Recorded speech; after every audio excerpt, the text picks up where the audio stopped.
நண்பர்கள் அனைவருக்கும் வணக்கம். இது உங்கள் ஸ்ரீ ஐஏஎஸ் அகாடமி வெற்றியின் வழிகாட்டி. இந்த வீடியோவில் டிஎன்பிஎஸ்சி குரூப் 4 தேர்விற்கான மிக முக்கியமான தலைப்பான தமிழக அரசினுடைய சிறப்பு தினங்கள் அப்படிங்கிறத பற்றி தான் பார்க்க போகிறோம். எனவே மாணவர்கள் இந்த வீடியோவை முழுமையாக பார்த்து குறிப்பெடுத்து வைத்துக் கொள்ளுங்கள். ஏற்கனவே டிஎன்பிஎஸ்சி தேர்விற்கான தமிழக அரசினுடைய நலத்திட்டங்கள் அப்படின்னு சொல்லி ஒரு தலைப்பு நம்ம அப்லோட் பண்ணியிருந்தோம். அந்த தலைப்பும் ப்ளஸ் கூடவே இந்த தலைப்பையும் மறக்காமல் நோட் பண்ணி வச்சுக்குவோம். நிச்சயமாக ஒரு மதிப்பெண்கள் இதில் இருக்குது. அதே மாதிரி டிஎன்பிஎஸ்சி குரூப் 4 தேர்விற்கு எதிர்பார்க்கக்கூடிய வினாக்கள் அனைத்துமே நம்மளுடைய ஸ்ரீ ஐஏஎஸ் அகாடமியுடைய யூடியூப் சேனலில் அப்லோட் பண்ணுறோம். இந்த கொஸ்டின்லாம் நிச்சயமாக தேர்வில் எதிர்பார்க்கலாம் அப்படின்னு சொல்லக்கூடிய தலைப்புகளாக நம்ம போடுறோம். மாணவர்கள் அதை மறக்காமல் நோட் பண்ணிக்கோங்க. இந்த வீடியோ உங்களுக்கு பயனுள்ளதாக இருந்துச்சு அப்படின்னா போட்டித் தேர்விற்கு தயாராகக்கூடிய உங்களுடைய நண்பர்களுக்கும் நீங்கள் ஷேர் பண்ணுங்கள். ஸோ வாங்க வீடியோக்குள்ளே போகலாம். ஃபஸ்ட்டு பாயிண்ட் என்ன அப்படின்னு சொன்னால், ஜனவரி 12 நம்ம பார்க்கக்கூடிய தலைப்பு தமிழக அரசினுடைய சிறப்பு தினங்கள். அதாவது நம்ம உலக தினங்கள் கடைபிடிச்சிட்டு வரோம். அது மட்டும் இல்லாமல் தேசிய தினங்கள் கடைபிடிச்சு வரோம். ஓகேவா? ஸோ இப்போ நம்ம பார்க்கக்கூடியது தமிழக அரசு சமீபத்தில் அறிவித்து கடைபிடித்து வரக்கூடிய மிக முக்கியமான தினங்கள் பற்றி தான் பார்க்க போகிறோம். அந்த வகையில் முதலாவதாக ஜனவரி 12 என்ன தினம் அப்படின்னா அயலக தமிழர்கள் தினம். ஓகேவா? ஸோ அயலக தமிழர் திருநாள் தினம்.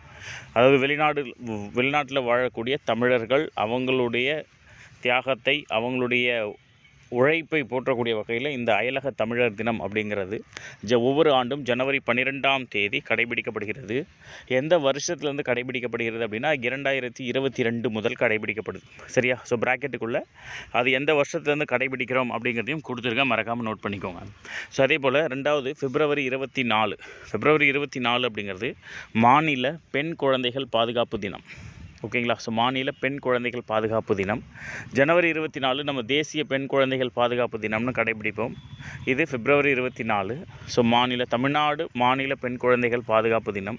இது எப்போயிலேருந்து கொண்டாடுறாங்க அப்படின்னா 2020 கொண்டாடுறாங்க. ஓகே. ஸோ February 24 அப்படிங்கிறது மறைந்த முன்னாள் முதல்வர் ஜெயலலிதா அவர்களுடைய பிறந்தநாள். ஸோ அதற்கடுத்த பாயிண்ட்டு April 14 சமத்துவ தினம். April 14 சமத்துவ தினமாக கடைபிடிக்கப்பட்டு வருது. ஸோ இந்த சமத்துவ தினம் அப்படிங்கிறது April 14 நம்முடைய இந்திய அரசியலமைப்பு சட்டத்தினுடைய தந்தை, வரைவு குழுவினுடைய தலைவர் டாக்டர் B.R. அம்பேத்கர் அவர்களுடைய பிறந்தநாள் April 14. அந்த நாள் தான் நம்ம சமத்துவ தினமாக கடைபிடிச்சிட்டு வரோங்க. 2022 தான் இதையுமே கடைபிடிக்கிறோம். இப்போ நம்ம பார்க்குறது எல்லாமே சமீபத்தில் கடைபிடிக்கப்படக்கூடிய தினங்கள். அதனால தான் ரொம்ப முக்கியமாக பார்க்குறோம். ஸோ அதற்கடுத்தது April 15 என்ன தினம் அப்படின்னா திருநங்கைகள் தினமாக கடைபிடிச்சிட்டு வரோம். சரிங்களா? திருநங்கைகள் தினமாக கடைபிடிச்சிட்டு வரோம். ஏன் அப்படின்னு சொன்னால் 2008 தான் இந்தியாவிலேயே முதல் முறையாக திருநங்கைகளுக்கு அப்படின்னு சொல்லி தனியாக நல வாரியம் ஒன்று நம்ம தமிழ்நாடு அரசு அமைக்கிறாங்க. 2008 இந்தியாவிலேயே முதலாக திருநங்கைகள் நல வாரியம் அமைக்கிறாங்க. ஸோ அதனை முன்னிட்டு April 15 திருநங்கைகள் தினமாக 2011 கடைபிடிக்கப்பட்டு வருதுங்க. சரியா? 2011 கடைபிடிச்சிட்டு வரோம். ஸோ அதுக்கடுத்து July 15 கல்வி வளர்ச்சி நாள். கல்வி தினம்ங்கிறது வேறு, தேசிய கல்வி தினம் அப்படிங்கிறது 11/11. ஓகேவா? தேசிய கல்வி தினம் அப்படிங்கிறது 11/11. இப்போ நம்ம பார்க்கக்கூடியது July 15 காமராஜருடைய பிறந்தநாள். ஸோ கல்வி வளர்ச்சி நாளாக கடைபிடிச்சிட்டு வரோம். எப்போயிலேருந்து அப்படின்னா 2006 கடைபிடிச்சிட்டு வரோங்க, இல்லையா? ரைட். ஸோ அதற்கடுத்தது July 18 தமிழ்நாடு நாள். 2023 நம்ம கடைபிடிச்சிட்டு வரோம். சரிங்களா? ஸோ தமிழ்நாடு நாள் அப்படிங்கிறது 2023 தான் கடைபிடிச்சிட்டு வரோம்.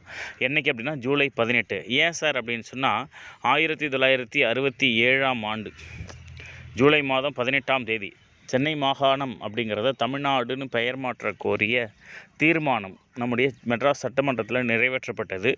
அந்த நிறைவேற்றப்பட்ட அந்த நாளை தான் நம்ம தமிழ்நாடு நாளாக கடைபிடிச்சிட்டு வரோம். ஓகேங்களா? ரைட். ஸோ அதற்கடுத்தது August 11 போதைப் பொருளுக்கு எதிரான விழிப்புணர்வு தினம். ஓகேங்களா? ஸோ August 11 போதைப் பொருளுக்கு எதிரான விழிப்புணர்வு தினம். ஓகே, மறக்காமல் நோட் பண்ணி வச்சுக்கோங்க. அதுக்கடுத்து September 11 August 11 அடுத்து September 11 நம்முடைய முண்டாசு கவிஞன் பாரதியாருடைய பிறந்த நாளை நம்ம என்னவாக கடைபிடிச்சிட்டு வரோம் அப்படின்னா மகாகவி நாளாக கடைபிடிச்சிட்டு வரோம். சரியா? ஸோ பாரதியாருக்கு அவருடைய சிறப்பு பெயர்களில் 2 மிக முக்கியமான பெயர்கள் இருக்கும். ஒன்று தேசிய கவி, இன்னொன்று மகாகவி. மகாகவி அப்படிங்கிற பட்டம் பாரதியாருக்கு யார் கொடுக்குறாங்க அப்படின்னு சொன்னால் வா ராமசாமி ஐயங்கார் அப்படிங்கிறவர் கொடுத்துருப்பார். ஸோ இதெல்லாம் நம்ம படிச்சிருப்போம். வா ரா அப்படிங்கிறவர் கொடுத்துருப்பார்.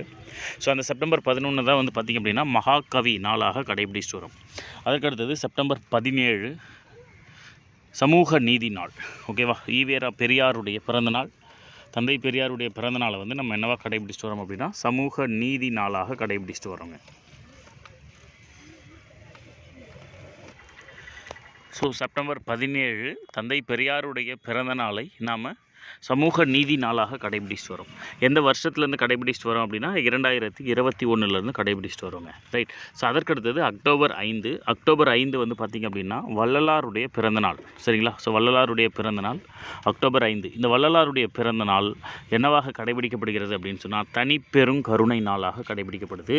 2021 தான் இதையும் ஃபாலோ பண்ணிட்டு வரும். ஓகேவா? ஸோ அப்போ மகாகவி நாள், அது மட்டும் இல்லாமல் சமூக நீதி நாள், தனிப்பெரும் கருணை நாள், இது மூணுமே வந்து 2021 கடைபிடிச்சிட்டு வரும் அப்படிங்கிறத ஞாபகம் வச்சுக்கோங்க.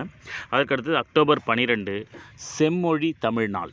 ஸோ ஓகேவா? ஸோ 2004 அக்டோபர் மாதம் 12ஆம் தேதி இந்தியாவிலேயே முதலாக செம்மொழியாக அறிவிக்கப்பட்டது நம்முடைய தமிழ்மொழி. அந்த தினத்தை போற்றக்கூடிய வகையில் செம்மொழி தமிழ் நாளாக அக்டோபர் மாதம் 12ஆம் தேதி தமிழக அரசால் கடைபிடிக்கப்பட்டு வருகிறது. அதுக்கடுத்து நவம்பர் 1 உள்ளாட்சி தினம்.